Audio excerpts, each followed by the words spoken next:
Christians, go Christians, go Christians. Got this Bible on me, I got 60 scriptures on me right now. Look my demons in their face today and told them pipe down. Told me that this Christian walk is weak, dog is hype now. Welcome to the very first episode of the BBH Podcast. I'm your host, Mr. Outlaw. I'm here with my co-host, Kevo, and we'll be with you all weekly. We'll have weekly conversation.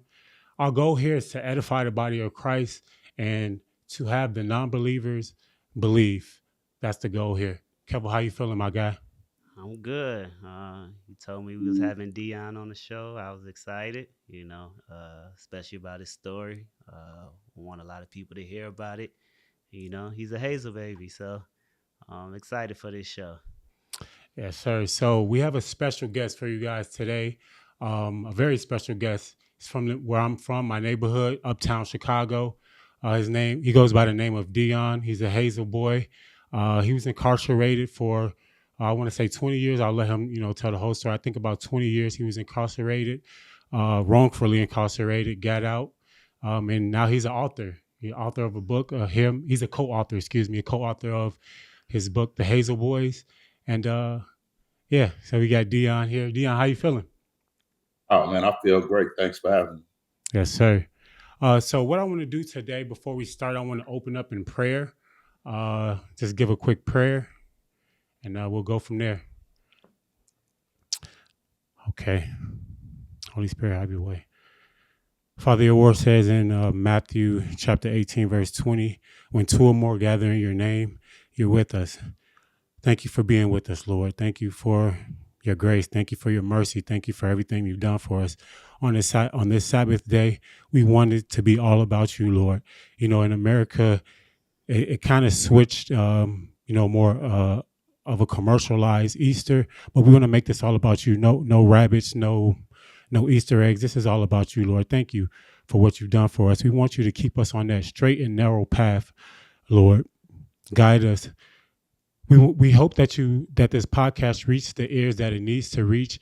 We hope that it really edifies the body of Christ and help the non-believers really believe that you are the way, the truth, and the life. Lord, I ask these blessings in your name, and I thank you, Lord. Thank you. Amen. Amen. All right. So, so Deon, man, just let everyone know who don't know who you are. Tell us about you. Tell us who you are, and tell us who the HAZEL BOYZ are. My name is Deon Patick. I'm a father of two, grandfather of four. I was born on the west side of Chicago to what soon became a single mother. I think her and my dad got divorced when I was like 2 or 3. In like the 6th grade, she decided to do something for me and my brother, and she moved us from the west side to the north side. So I moved to the north side, I want to say around 82, 83.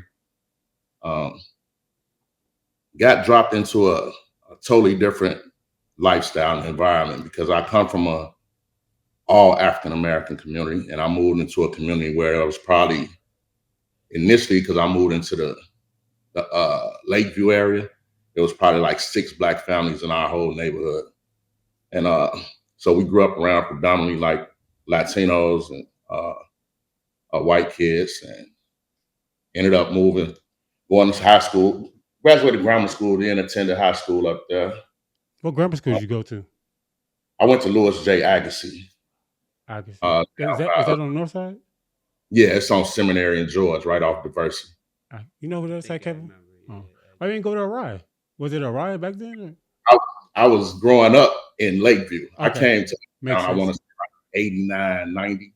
Okay. But I actually attended Lincoln Park High School for 4 years. I went to LP for a year. Okay, them Lions. Okay. Definitely. I was there from 86 to 90.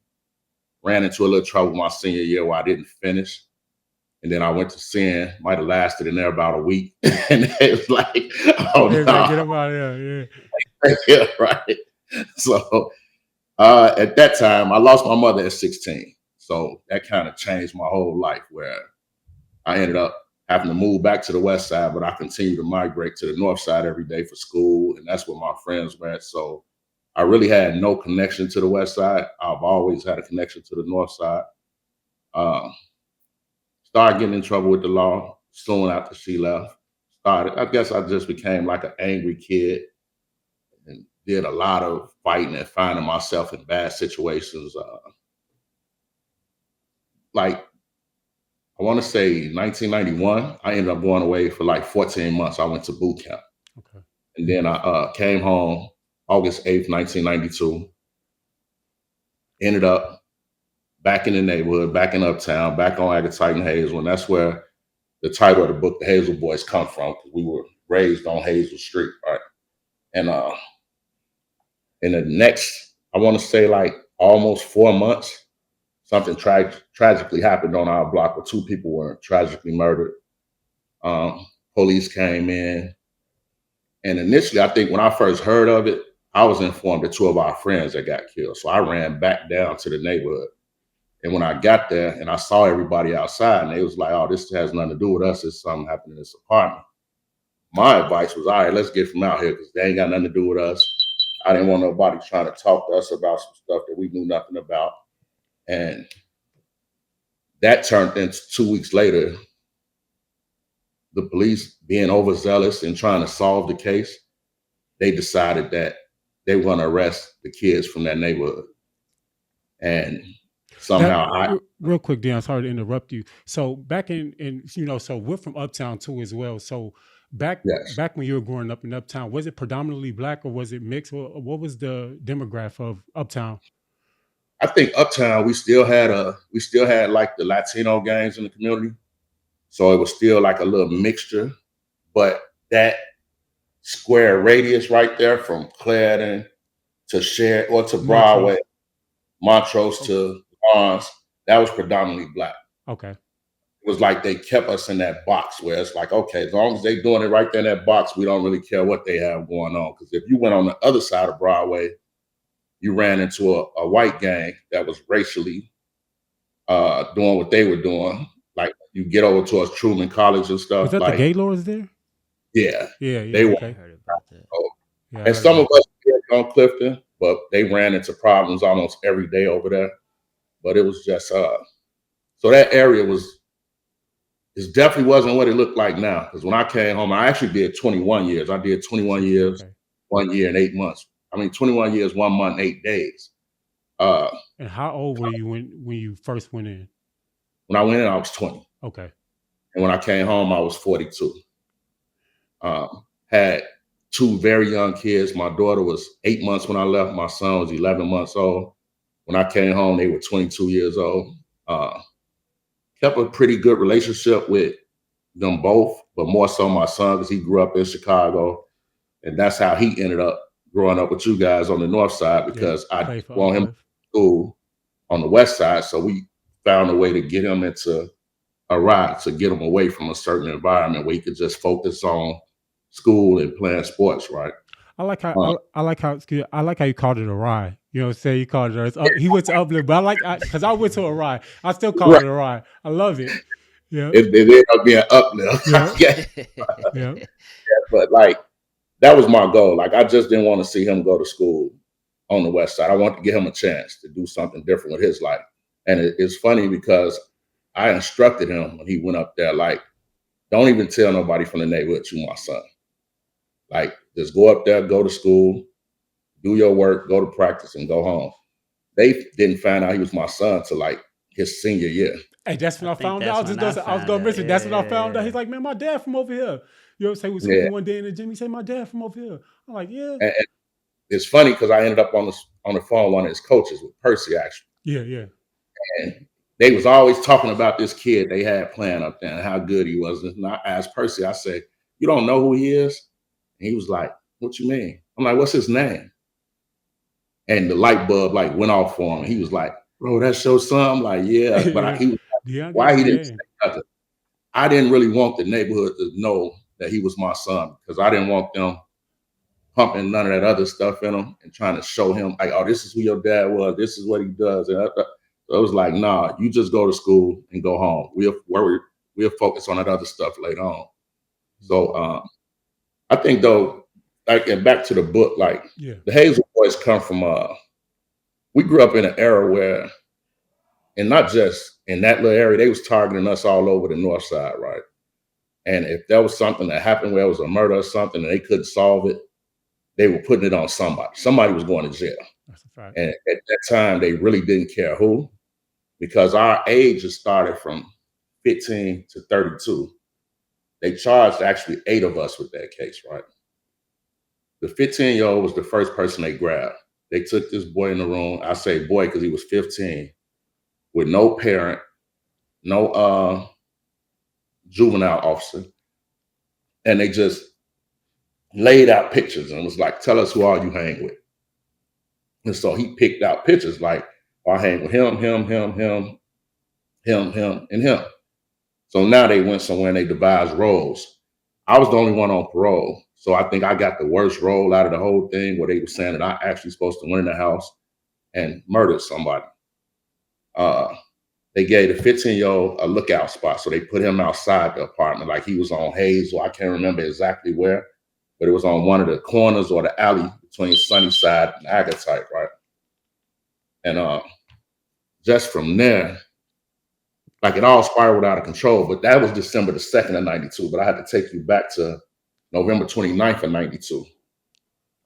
They wrote a police report saying, close this case after our days off.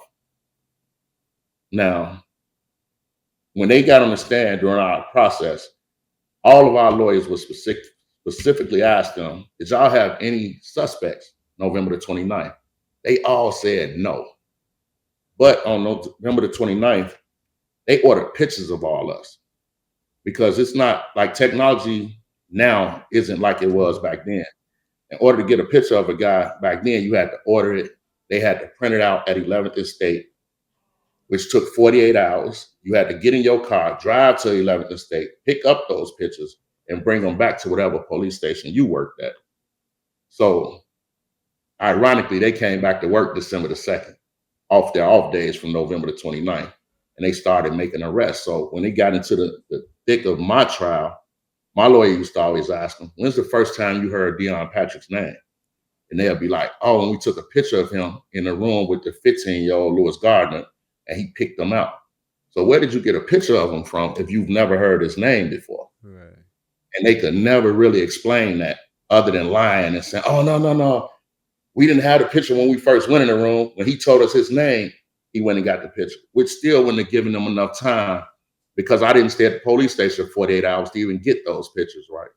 So it was just a lot of cover-ups and schemes. And then we can go even deeper. Like one of my other co-authors, Daniel Taylor, was actually in jail the day the murder happened. They go get him because he was actually awarded a state. So he was growing up in Maryville. That's how he ended up in Uptown. The little boys be right on Claire. Yeah. I know Maryville. Them bad kids in Maryville. We had some brawls with that. Yeah. And that's where he come from. So they go snatch him out the boys' home late at night, take him to the police station. They actually beat Daniel into confessing to holding somebody while I killed him. At this time, though, they don't know Daniel was in police custody. They just thinking all them be together. They was all together that day. Go get them. Right. So they take Daniel downstairs to lock up. At the time of the murder, he was already locked up for something else, or in custody for something else. He was in custody on Addison and Halsted at the police station. Okay. He had a fight on Sunnyside by the park, by Clarendon. Yep. Police come. They gave him a city disorderly. This was around 5:43, 6 o'clock. The murder didn't happen till like 8:47. Daniel didn't get out of jail till 10 o'clock at night. But unbeknownst to them, because when he get downstairs after he made his confession already, and he tell them he was in jail, they look him up in the system, and they didn't see it because that fight happened November the 16th, and this is only December the 2nd, so he hadn't been to court yet. So they didn't believe him. So they sent us all to the county December the 5th. We have a police report from December the 8th or the 9th that states they went to their superior officer and they told him, oh, we found a police report on Daniel Taylor saying that he was in jail the day this murder happened. So what should we do? So their superior told them, there's nothing you can do because you have 8 confessions. Well, you had 7 at the time because there was still one guy on the run. That all says that Daniel Taylor was there. 4 of the confessions were court reported, where they actually sat in front of them and typed. They gave me, Rodney Matthews, and one of my other friends who passed away named Joseph Brown, handwritten statements that they wrote themselves, right? But they pushed them off as, oh, this is their handwriting. Well, this is their handwritten statement. They never said that we actually wrote it, but they were saying this is what we supposed to told them. So he was like, you can't take him off the case, because if you take him off, you have to take them all off, right? And so they allowed it to go through the process, which I want to say we were in jail like 4 or 5 months. And Daniel used to come to court every day and every court date and be like, man, I was in jail the day that murder happened. We didn't even believe it. Because it's like, how could you have been in jail, but you sitting in here with us in the county, right? Yeah. And so I asked him one day, like, where's your bond slip? He was like, it's in my wallet. I'm like, where your wallet at? He like, over in property. Send your lawyer to get your wallet. His lawyer go get his property. The next court day, he comes to court and presents the bond slip to the judge. The judge gave Daniel a $250,000 out bond and sent him home that day. And was like, I don't know what went wrong at this police station, but y'all just be patient. We're going to sort through it, and we're going to try to figure some stuff out. But Daniel, being a 17-year-old kid who doesn't have any family, goes right back to the neighborhood. And at that time, like the neighborhood was filled with like narcotic sales and stuff like that. So he ended up catching a drug case and coming right back in the county with us within like 2 weeks, right? So now we're sitting there, we fighting this process, we fighting this frame, and we start hearing motions to squash arrests and suppress evidence. We end up, 2 of my co-defendants got their statements squashed. That was Akaya Phillips and Joseph Brown. Akaya's statement got squashed because at the end of his statement, which was court reported, they asked him, did we promise you anything in exchange for this statement? He said clearly, yes, y'all promised to throw out my drug cases. And that conversation never happened. So the judge asked him, well, where's his drug cases? Because they never charged him with them. Yet you say you picked him up because he was selling drugs in the neighborhood. So the judge threw that statement out. So he went home that day. Joseph Brown ended up, it was like everybody that we named, like when they were talking to me, they was like, who you was with? I was with Rodney Matthews at his sister's house watching football. 30 minutes later, I hear Rodney Matthews hollering like they snatched him and put him in a room. So now they're taking away all of my alibis, saying, okay, if he say he was with somebody, we're going to go and arrest them. So then Joseph Brown name come up. Oh, we was with Joseph Brown. We went to the store and we did this with, you look up, he's down there. He get his throughout because they said the only name they had on him was Slick. So the judge like, how did y'all end up with him? Oh, he had curls. Everybody had curls back then. So what do you mean? We grabbed this bag because he had curls, right? So the judge didn't buy that. The same day Joseph's statement got throughout, Rodney Matthews went to trial and he beat his case in trial. His jury found him not guilty. By this time, though, I got found guilty the week before. And I met everybody on this case with me other than Rodney Matthews after August the 8th when I came home in 92. I didn't know any of them other than him. So I only knew the people on this case with me for a matter of 3 months to 3.5 months, right? Me and Rodney. They were from the neighborhood? They came to the neighborhood while I was gone for those 14 months. Okay. They came to the neighborhood. They weren't there when I left. Okay. So everybody other than him was new to the neighborhood. And so when I got found guilty, actually me and Rodney was in the cell together. So when I came back from court, he like, man, tell me you going home. And I'm looking at him like, I'm trying to get to the phone to call my grandmother, check on my son, his mother.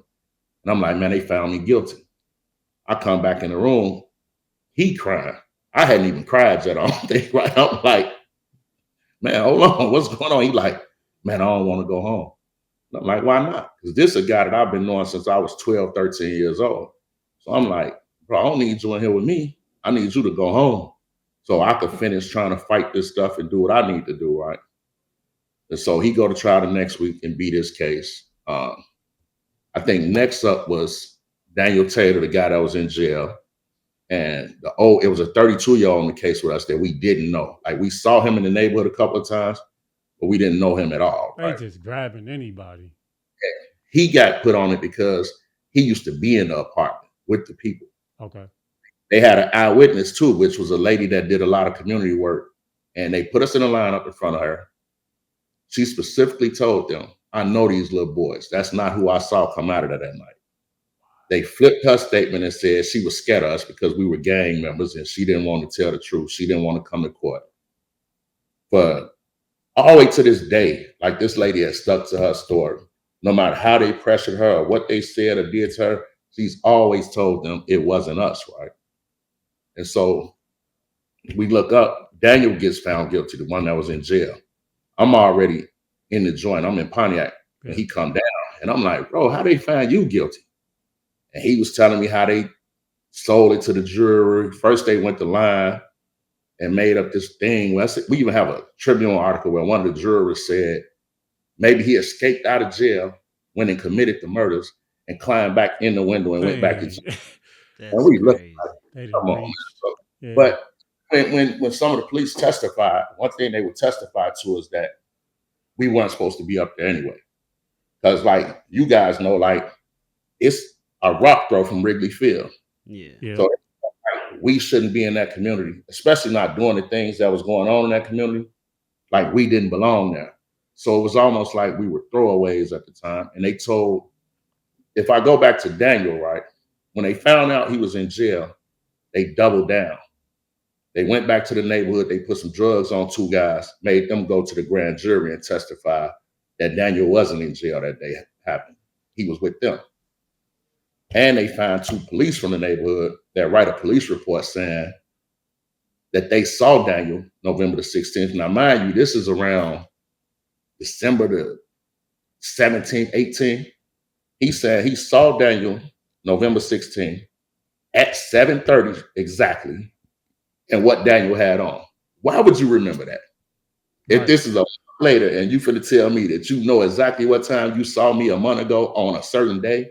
Right. So the police write this report. So they testified that Daniel wasn't in jail. These other two guys testified that Daniel wasn't in jail. So by the time Daniel's trial came up, one of the guys was feeling bad. He like, I can't do that.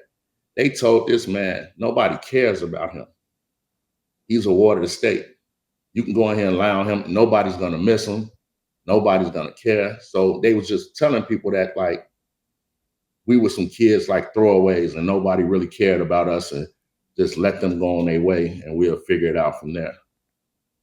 So in short, up until for now, like that's how we ended up where we was at. That's where the book comes from because the four guys that's on the book is me, Daniel Taylor, Paul Phillips, and Lewis Gardner. We're co-authors. Me and Daniel, I ended up with 2 natural lives, 60 and 30.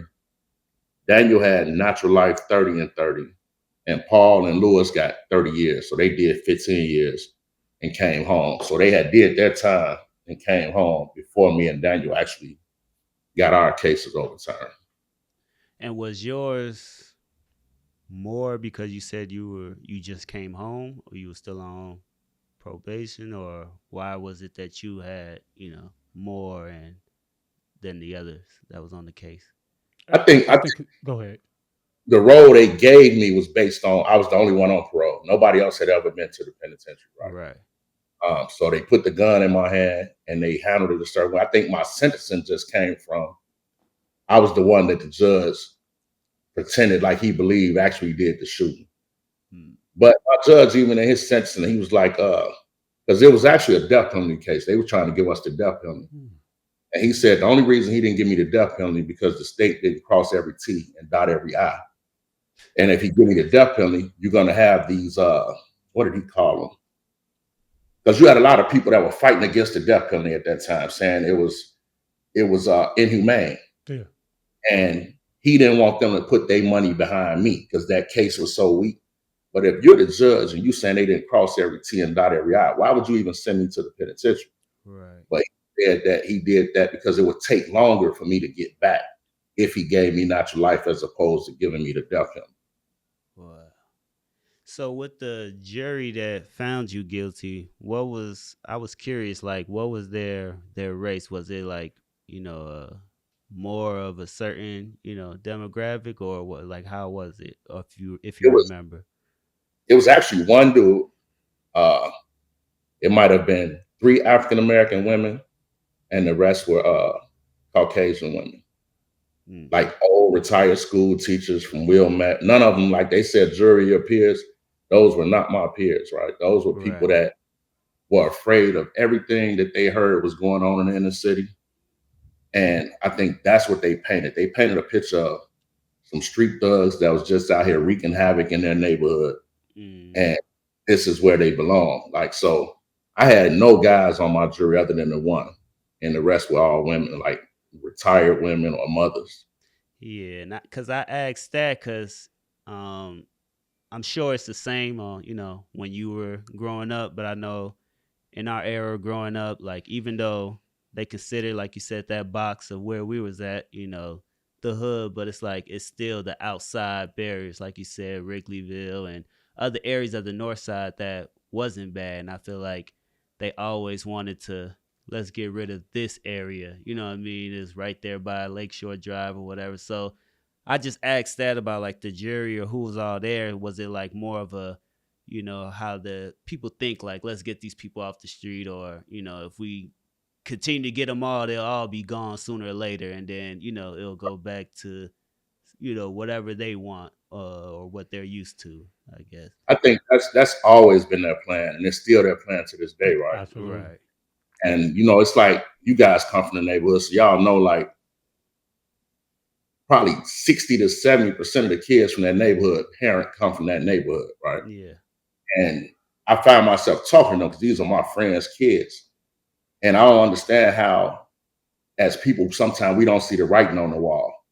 Like that neighborhood is changing. Yeah. And so things that used to go on, they're not going to continue to let it happen. When I came home, I just wanted to do a drive-through. Nobody even knew I was out. I'm in a car and I'm watching people walk their dogs through Yeah. Right. haze and winds and Through sun. Hazel, right? Yeah. Yeah. Whoa. I'm like, oh, this is different. Yep. Because Very different. these people used to take the long way around there. Yeah. They wouldn't come through there, right? And so I'm looking at the block, like I'm noticing that people can't congregate like they used to either, right? Because I tell little guys all the time, like I grew up in an era where it might be 100 to 150 guys in that little And 4 block, in that radius. Yeah. hooping, just hanging out, just Every right day. there. Yes, Yeah, sir. so I saw it and I'm noticing it's like 4, 5 people, might get 6 to 8 at the most. And I'm like, oh, this is Yeah. different. So it's like when you see that and you know where it come from, and then you have like one thing about me, like I learned in that place, like jail is full of uneducated people. And when I say uneducated, I don't mean like didn't go to high school, stuff like that. There's not many college graduates in there. There's not many people that had higher education, right? And so you look at our community, like a lot of guys, we lost a lot of very talented Talent. people Yes. out of that area. And not just our area, but areas surrounding us as well, right? That could have really made a difference on that north side. And I think like jail allowed me the opportunity to grow up. And I just want to see, like, I see some of you little cats, and I be so proud of what y'all doing and how y'all moving, right? Because I'm 53 now. Nobody thought I would ever see 53 at one point in my life. People was like, oh, he gonna be dead, he gonna be in jail, he gonna be this, he gonna be that.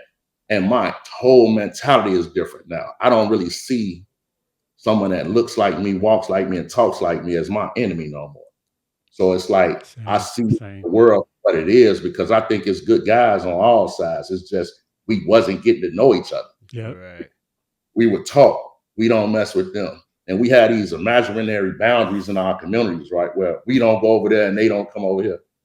And now I'm like, why not? Like, even so, question, Deon. So even if you weren't affiliated, so if you're like from the Clarendon Park area, like you just wouldn't go down by Lawrence or any other area. You didn't even have to have any. It's like, what are you doing down here, kind of thing. Not even being affiliated. Is that how it was? that played a role all the time, even with the girls, Yeah. because they always feel like, oh, they're gonna go back and say who's out down here or how many people are over here, and a lot of people didn't do that. That wasn't involved. Yeah. If not most of them, like Yeah. Yeah. we let girls come from any side. Well, we like Yeah. girls. Like, hey, Yeah. they different girls right here. They welcome, but we never really had those issues where we felt like a female was trying to get us hurt or stuff like that. So we kind of interacted with all of the females and even some of the guys, right? Like, I don't know, like I just never been a bully in my life. Like I never picked on people that didn't do something or wasn't messing with us. Like I didn't go out and like, oh, they weak. Let's take something from them. Let's pillage off them. Like that wasn't who I was. I almost was like the bully slayer. Like I didn't like bullies. So Yeah. stuff around me, I'm gonna get in your business. Like, don't do that. Yeah. So, question, Deon. Let's get to the book a little bit. Do you have the book with you? By near you? Yes, I have. Yeah, Give me one second. throw it in the frame real quick. Yes, sir. Yeah. Just want to dig deep into this book. Yeah. But now what he was saying with the with like 100 people outside, I remember we were just talking about it. We was like, man, like we as kids, well, we 10 years old, we used to be scared. Like, bro, why is there so many people outside? You trying to go to Food Town, and it's like whether you on Windsor, you go to Sunnyside, Agatite, Mont, it's hella people outside, and it's like, bro, what's going on? Like, you just scared to walk past. Like, so that's the book, The HAZEL BOYZ. What motivated you all to write this book? I think for me, it's like a sense of closure, like because that time happened, and I mean, like we definitely have scars from it. And I think it was our opportunity to tell our story through our eyes. Because for the past 30 years, other people have been telling our story, and they've been telling it how they want to tell it. And so for me, it gave me the opportunity to really let the world know that this stuff does happen.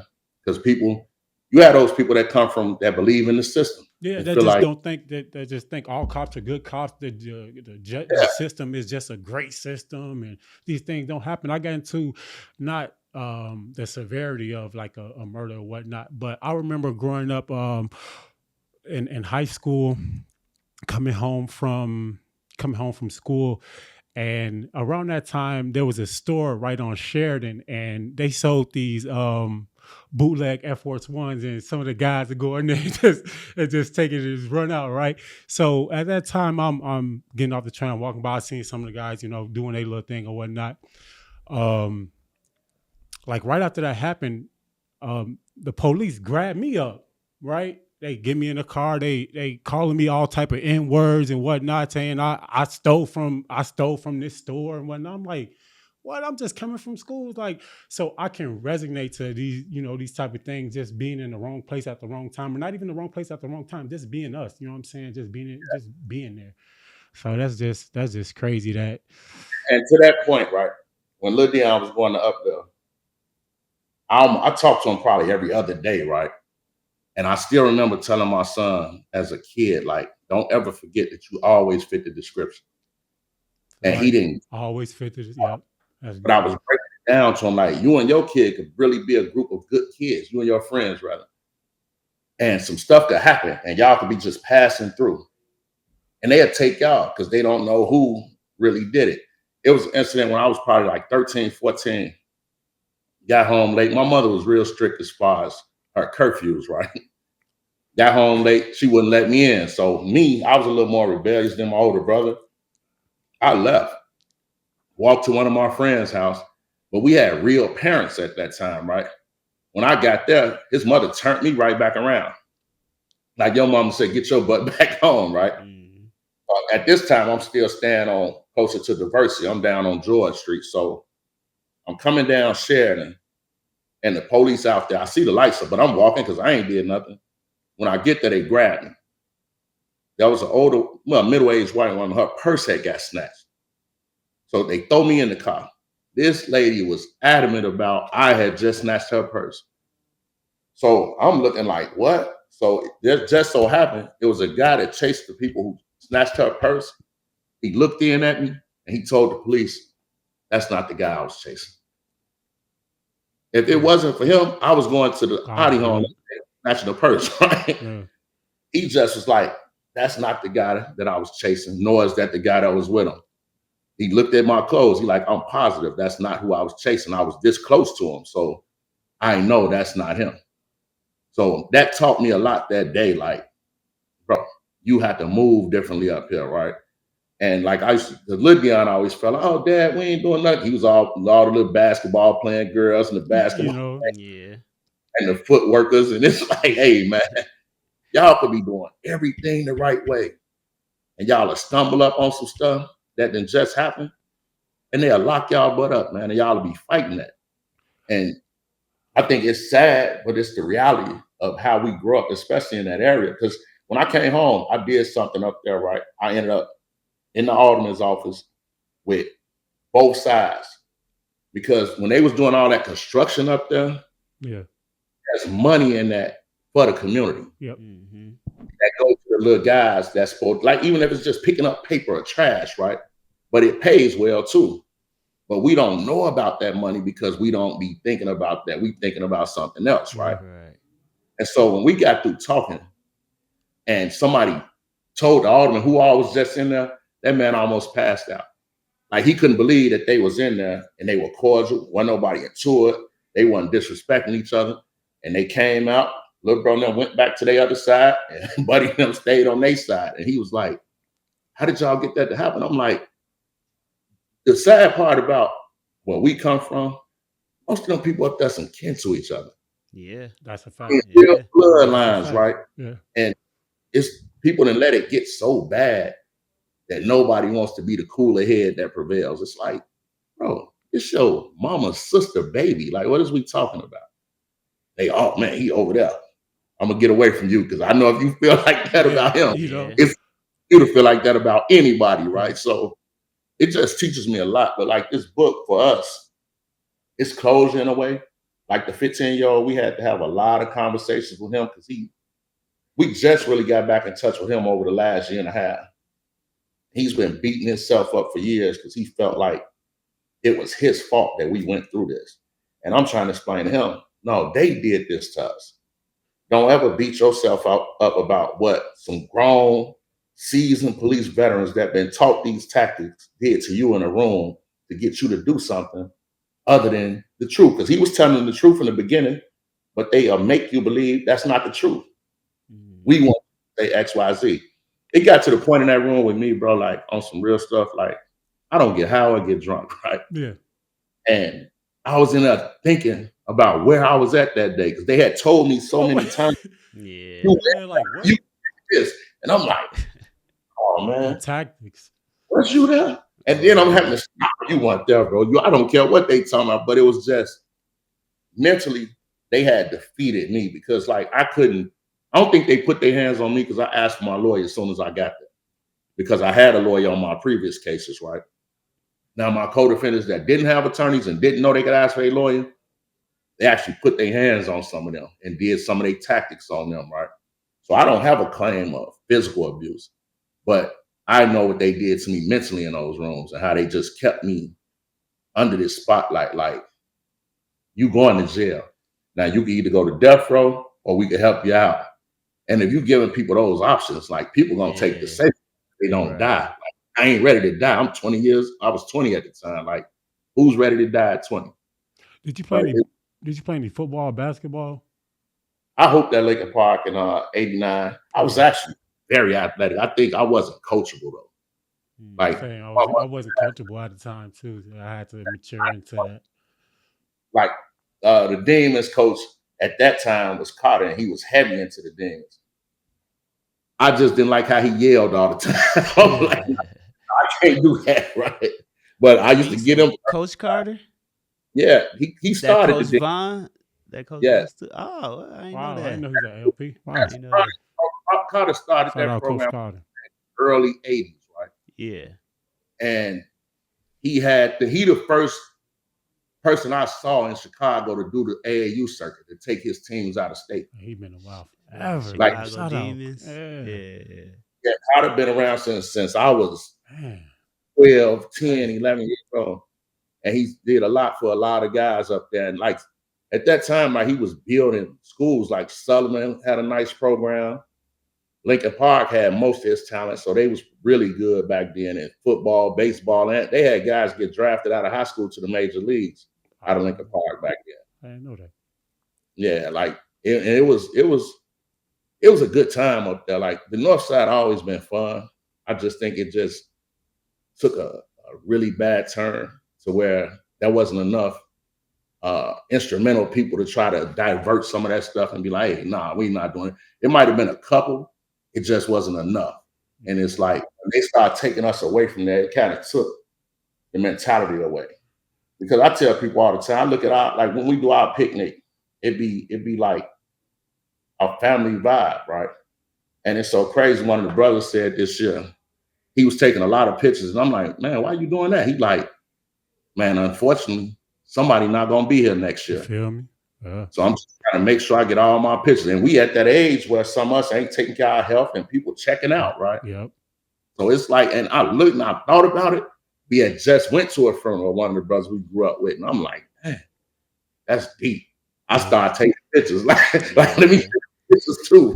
That's crazy you said that because that's something I kind of like regret not taking pictures a lot. Like growing up, I didn't take a lot of pictures and stuff. So, you know, of course, like, you know, people in our age or, you know, friends with us, they're not here anymore. And it's like those pictures, or it's like you only had one picture with them. And it's like, man, those pictures, it's like, it you know what I mean? It's 1,000 words. And it's like, I wish I had more. Cause it's like so many times we're just in the gym or we just, you know, chilling in the neighborhood, whatever. It's like, those fun times, we're not thinking about pictures, especially like in that era. It wasn't really like a social media area. So people not really just pulling out phones, you know, taking pictures. But it's like, if it's one thing that I do regret is not being or taking a lot of pictures, you know, with friends or family, you know, especially the ones that's not here anymore. Cause that's probably like all that, you know, we have to remember them.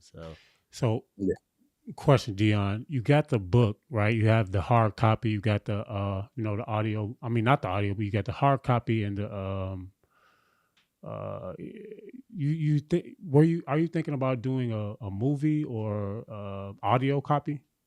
Yeah, we're actually in talks with somebody now. They were trying to move us towards the documentary stuff, but I didn't really think I wanted to just sit somewhere and talk about it. I actually wanted to be played out and be depicted where someone could really relate with it and understand it, right? And so we're in talks with a couple of people right now. I've been doing my little road trip. I was just at Texas A&M like a couple weeks ago. I know a professor from up there, and I got to talk to his social reform class and his African American studies class. Yeah, speak to us about what you're doing in these communities now with the social reform and all that. Talk to us about that. I think I came home and I jumped off into the violence prevention because I felt like I don't even feel like it. I know I was once a part of the problem, right? And I want to be a part of the solution, right? Same.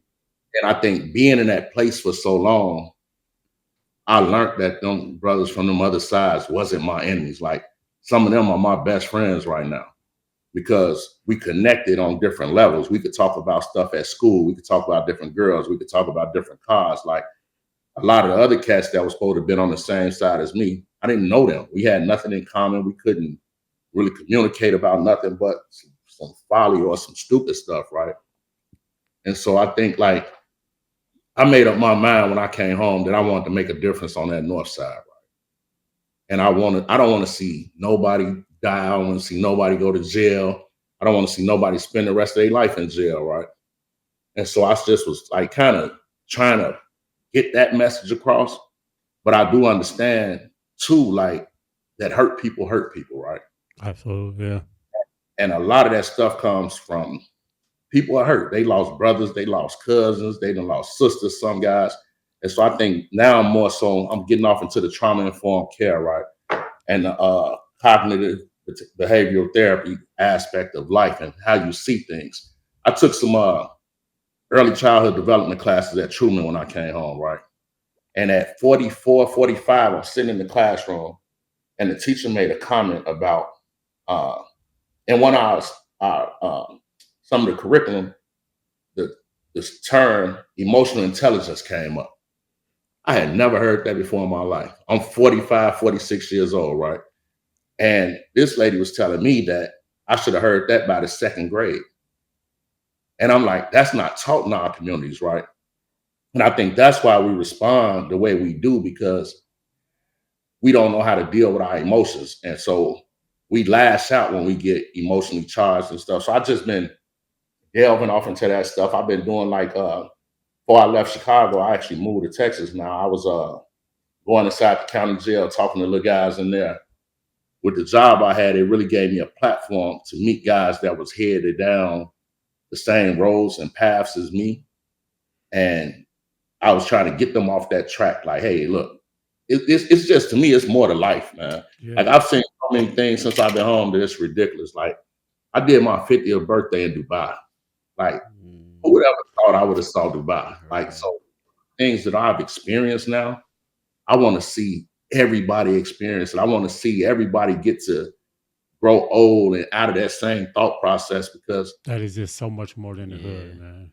And that's what I not to cut you off, but that's what I like. So I play basketball overseas, so I've been over there for about follow you. I see you. yeah. So I've been over there for about 6 years. And even before that, just going off to school, and it's like, it's so much more out there, than just Chicago or just our block, our neighborhood, So it's like, growing up, we thought like going downtown was, the paradise or having fun. But it's like, man, like I be trying to tell the guys or anybody, like, bro, like, get your passport, man. We need to go here. Like, people, oh, I'm a guy, I don't care about my birthday. But it's like, nah, like, let's celebrate life, bro. Like, we here, you know what I mean? Like, let's go. It's so much out there that people don't know or don't realize. But it's like, but they're just so confined to, you know what I mean, this box that's in Chicago or just their neighborhood. It don't even have to be Chicago. But it's like, Right. and I just wish everybody knew that, you know what I mean? Like you said, you spending your 50th birthday in Dubai. That's Like, big. some time ago, after like I got shot at, I told myself, like, every birthday I'm gonna go out somewhere else, like, because it happened on my birthday. So it's like, I just told myself, every year from now I'm celebrating my birthday, and we're gonna do it as big as we can, you know what I mean? So and I'm still trying to do that every year, like planning this year, you know what I mean? So that's just something I just wish, people knew better. So you saying that, it just kind of like hit home, like, man, I want to say this to both of y'all though. Like, y'all are the examples, right? I just told them kids down in Texas A&M, our next group of leaders are gonna come out of that room. It's not gonna be me, right? Because you look at the leaders that came before us, like Dr. King, Malcolm X. They were young. People don't realize how young they was because they accomplished so much, right? And so y'all are an example to cats that know, oh, if he can do it, I can do it. I look at this brother Larry, and it's like, that man took his kids because he wanted to get them a chance and not have to grow up the way he grew up, right? And changed his whole life, right? And sometimes we don't do that. Like, you just made the comment about pictures. Why should you have to take pictures at such a young age? Right. When we expect to grow old. That's what's supposed to happen, right? And I tell people all the time, that work I was doing, I'm more emotional now at old people funerals than I am young people, because I've become immune to it because I see it so much, right? Like one of my aunts died, oh, I'm inconsolable. They be like, you okay? No, I'm not, right? But if I'm at a little brother 20, 25, it's like we just going through the motions now. So it's sad. We have to be like, oh, I should have took more pictures, this and that, because we lost some really good dudes on that north side, man. And when I say that, I'm talking about from all sides. I really, even with the stuff we was doing, I never felt like I was a bad guy. I felt like I was protecting me and the people that I love, right? And I convince ourselves of that so much that we start realizing that those guys over there feel the same way. Yeah. Because if you meet these people, like, they're not bad people. It's just we in a bad environment, and this is what we're taught as kids, right? And so y'all just got to keep doing what y'all doing. Somebody gonna pick up, and I think if one person followed this, somebody gonna follow him, right? Because in the world is different. A lot of the stuff I do now, I watched it on commercials in them 21 years, and I said I want to go there. I done been to Aruba, I done been to the DR, I done been to Mexico, Puerto Rico. I got some trips coming up now that I'm finna get up out of here. Right? Yeah. So just getting at that. What are some? What are your? Give me 3 bucket lists that you have. What's on your bucket list? I don't really have a bucket list. Okay. Like I just live my life. Like I want to. Actually, one thing I will say, I don't know if it's a bucket list, right? But I want to create generational wealth for my family and my grandkids. Same, man. Like that's not a bucket list for me. That's something that I'm gonna do, right? Yeah. And I just want like the blessing that I have right now. I don't want it to just touch one generation. I want generations of my family to enjoy. It ain't even the fruits of my labor, but what I went through to get to where I'm at right now, right? And so I think, like for me, like I'm just a get up and go type guy. It's something that I want to do, and that's what. When I went to Texas A&M, I had on a shirt that said, "Freedom is not free." And one of the kids asked me about that shirt, and they was like, "What is freedom to you?" I'm a simple dude. Freedom is me being able to walk out my door and go where I want to go and do what I want to do. Because for years I couldn't do that. If you miss this dough, you don't eat. If you miss this dough, you don't go to the yard. If you miss this dough, you do this. So now I feel like every day I wake up is freedom for me because I'm out here in the world and I'm doing the things that I want to do. So I want to ask, so you came home which year? 2014. 14. So you went in, what was it 94, 93? Okay. So throughout that whole bid that you were doing, was it at any time is like, did you lose faith, or was it like, forget about it, I'm just gonna have to spend my life there? Or did you just know, like, I don't know, like, did you keep the faith, like, man, I know I wasn't there, it's wrong, that we gonna find a way to do it, like, or was it, just... I definitely had my ups and downs, right? But I never lost faith. I couldn't. Like my kids was little, man. My kids deserved it, right? So and I get that question a lot, right? Like jail is a very depressing place, right? But I will say this though, I didn't change until I walked out of jail because I knew I wasn't never coming back. Like the week before, I got snatched off the yard, so I didn't have an out date.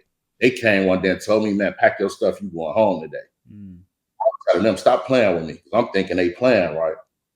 So I was living as if I was in jail. Right.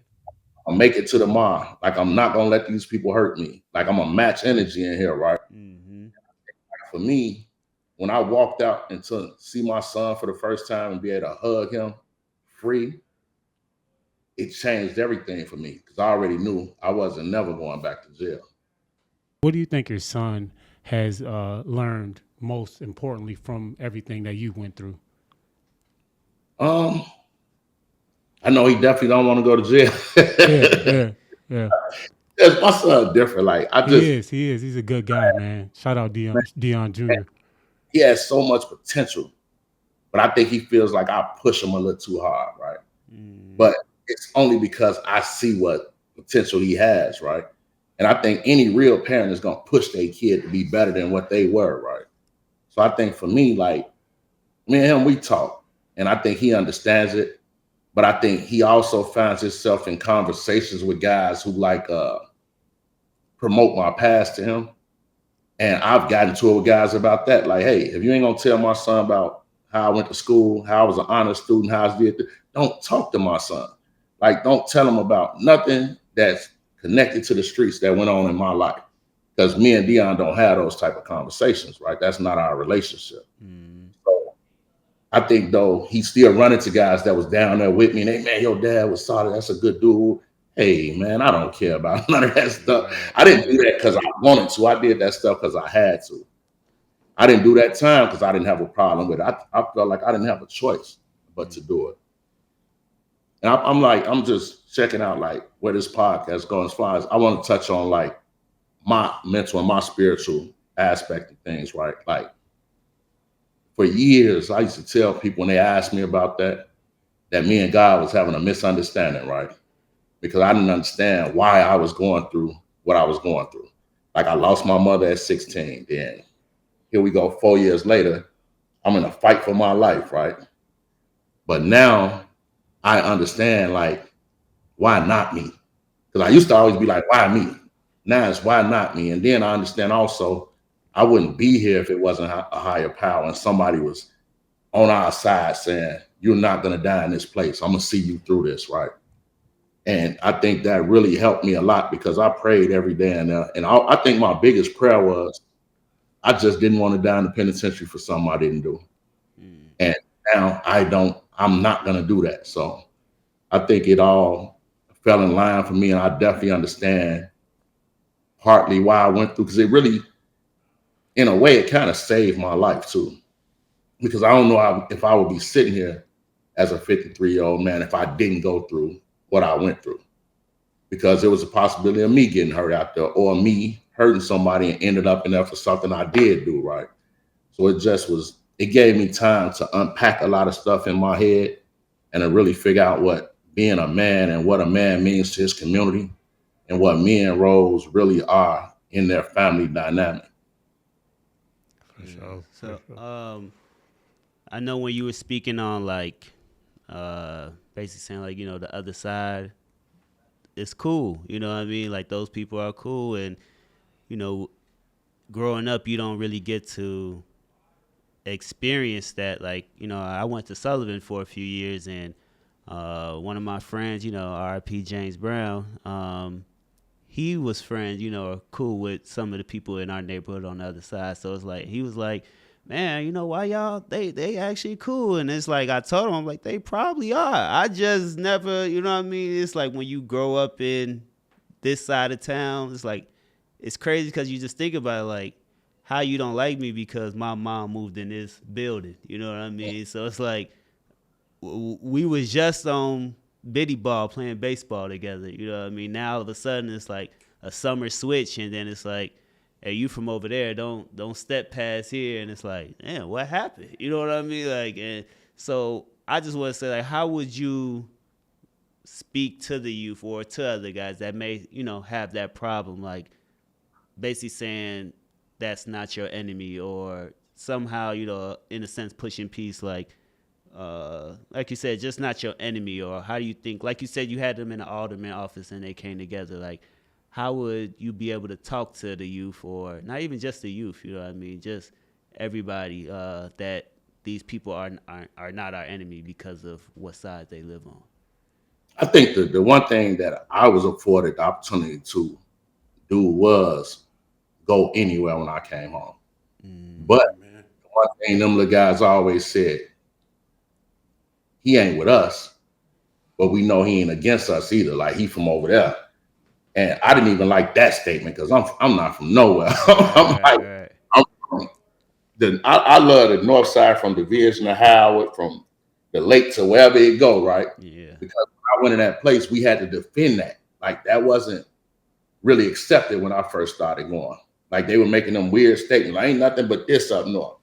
And I found myself in a lot of fights showing people that it's more than that from up there, right? Yeah.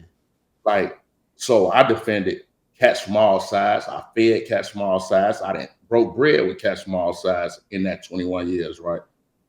So I think for the little guys, like, I think we too quick to like forget who our friends were. And that's why I tell people all the time, most of these kids went to the same school. They Mm-hmm. played city ball together. They played Pop Warner football or whatever they call it in the city, right? Mm-hmm. Played baseball together. But at some point, people start breaking off into these different sects, right? But we are like, we tribal people by nature though. So it's almost where it comes down to that. But like the guys got to start really seeing people for who they are. Because I learned, and I'm still learning every day, that some people from this side grew up on the side we grew up on, right? Yeah. Yeah. Ended up over there, and it's like, how? Oh, Right. that's brother. Oh, his daddy is somebody I grew up with. And this somebody that I had love for, but y'all want to hurt this man's son, right? Like, how is that? How did that get to here? So I think just knowing, like, we all have the same issues, yet we tend to focus on each other. Because, like, I used to train up under this guy named Benny Lee, right? And Benny used to always say that we don't have a gang issue. We have a poverty issue. Because all the countries that don't have poverty issues, those are the most peaceful countries in the world. But when you find the ones where people are starving and stuff like that, they're the most violent countries in the world, right? And it comes down to understanding, like, we all are lacking the same resources and the same tools that we need to function in society, right? And I think it's almost like a movie, and people are sitting back watching this movie play out because they're like, oh, we don't have to do none of them. They're going to do it to each other. We'll sit back and let it happen. Then with the ones who don't die, we'll go lock them up. And so we really clean the whole community out, right? I keep saying, like, I just coming home, because I came home, like I said, in 14. So some stuff had happened before I got there, but I've heard about them little dudes and who they were to their communities, right? And it's sad because it catapulted a whole mentality and a whole mindset where guys just was like, watch your mouth. And we just got to get back to being respectful, I think. Like, because cats get disrespectful sometimes with the stuff they say about people that ain't here no more. Like, the music. That ain't never really been cool when I grew up. Like, we didn't really play with that. Like, don't do that, because it's not, that man not here no more, that sister not here no more. Like, let that go, man. Because unfortunately, they didn't get to see the fullness of their life either, right? And people here that still love them, man. And then it's like, you got, like I said earlier, like, it's some great dudes that's not here no more that really could have impacted those sides of town, those areas, and took guys in another direction, right? And showed them something differently, right? But I think one thing I do understand, though, is like, in order to show somebody different, they have to want different. Yeah, for sure. They got to want it. Yeah, that's key. But we're kind of running out of time, man. I appreciate you for coming on here. I'll be in Chicago over the summer. We got some great things planned for the summer. Some basketball camps, some great programs. We would love for you to be a part of it. Yeah. Before we get out of here, Deon, we want you to show your book again and tell everyone where they can get the Hazel Boy book from. You could actually find it on Amazon.com. We also have a website where we have an email, thehazelboysbook.com. You can reach us on there. I think it's on Barnes & Noble too, is it? Am I mistaken? Yeah, on Barnes & Noble as well. Okay. But it's here, man, and it's a real story. I think a lot of people can learn from it, and I think it's just something that society needs to hear. Yes, sir. Yes, sir, man. I really appreciate you for coming on, Deon. Before we get out of here, man, Kevo, I want you to lead us in a prayer. All right. Father, Lord, I just appreciate you bringing us all here together. Appreciate you for letting Deon share his story with us, giving him that opportunity, seeing him through. I just pray that all of our stories here, especially with Deon, just let it reach somebody. And if I always feel like if just this one person is reached or changed, then, our job is done. So I just thank you for that. Pray that you continue to keep us to build, keep the faith, keep the positivity. And even though we're not all perfect, just continue to keep the grace and mercy upon us. And just keep protecting us. And as we do better, and favor us. In Jesus' name. Amen. Amen. That was a great episode, Deon. I'll catch you later. So that's all we got for this episode of the BBH Podcast. We will catch you all next week. Peace. Thanks for joining us on this episode of the Believer Breakthrough Hour. We hope you found the discussion inspiring and uplifting. And if you enjoyed what you heard, don't forget to subscribe to our channel, hit the notification bell, and share this episode with someone who might need it. Remember to live in purpose with God's word, pursue his plan for your life, and seek to make a positive impact in the world around you. Until next time.